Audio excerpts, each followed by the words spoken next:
Miarabanao ry namako malala amin'ity fiaonantsika ity a fo falifaly saina miramirana ravoravo no entinay arabananao hitsidinanao any amin'ny toerana rehetra zay anarano an'izao fandarinay zao ary manary roatra mankasitraka anao misaotra anao manokana fotoana iarahana mianatra ny tenin'Andriamanitra.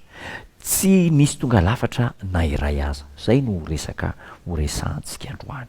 Ny lohahevitra dia ao amin'ny Korinthiana faharoa toko fahaefatra andininy fahafito.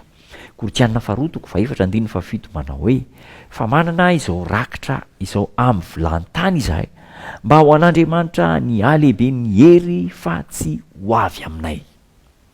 Resaka ny amin'ireo mpianatra Kristy izay nantsony Kristy manana toerana samihafa, manana toetra samihafa ary manana foronana samihafa ireo mpianatra ireo dia nantsony Kristy izy ireo.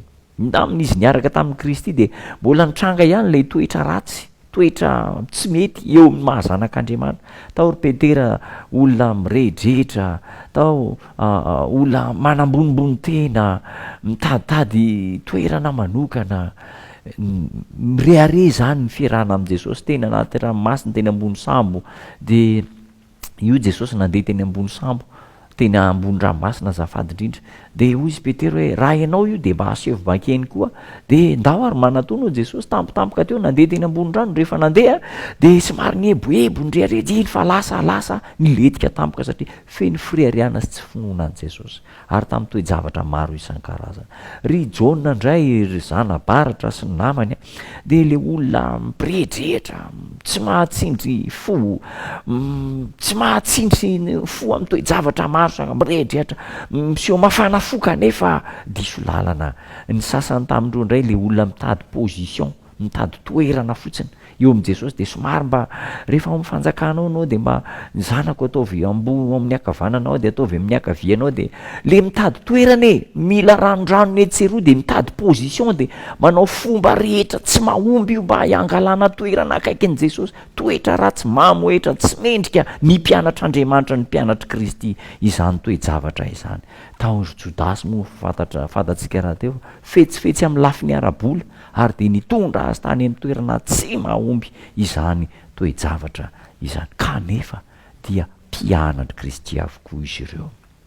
Inona ny tsy ambaratelo ratsy tsy nisy tonga lafatra fa izao isan'andro izy ireo dia nibanjina an' Jesosy Kristy.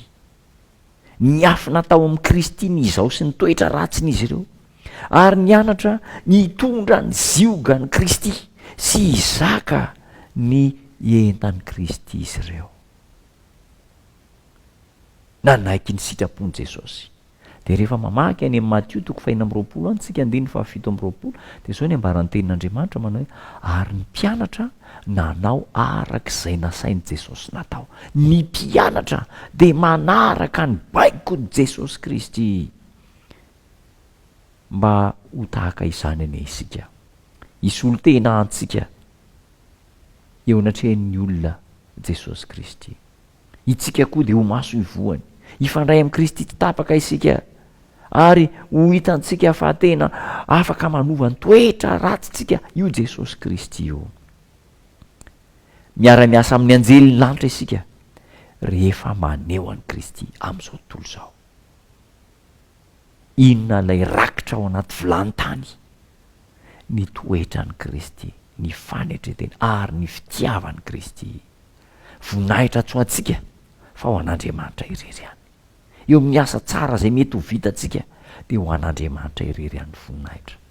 Dia hiaraka hivavaka isika. Tombontsara ao misaotra anao zay afatra sarobidy nomenao ho anay.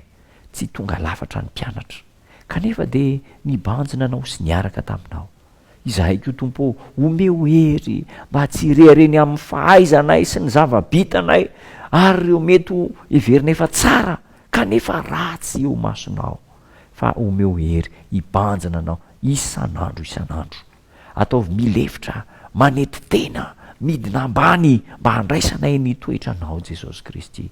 Anao ny olona rehetra ho ambony noho izahay ka ny toetranao no tafinay. Io ny tsirairay avy manaraka izao fandakanay izao ny mpiasa arovy, ny mpianatra omeo hery tsilotsaina mba ho vita fanadinana ahomby ary ny marary sy trano amin'ny anaranao Jesosy Tompo. Amen.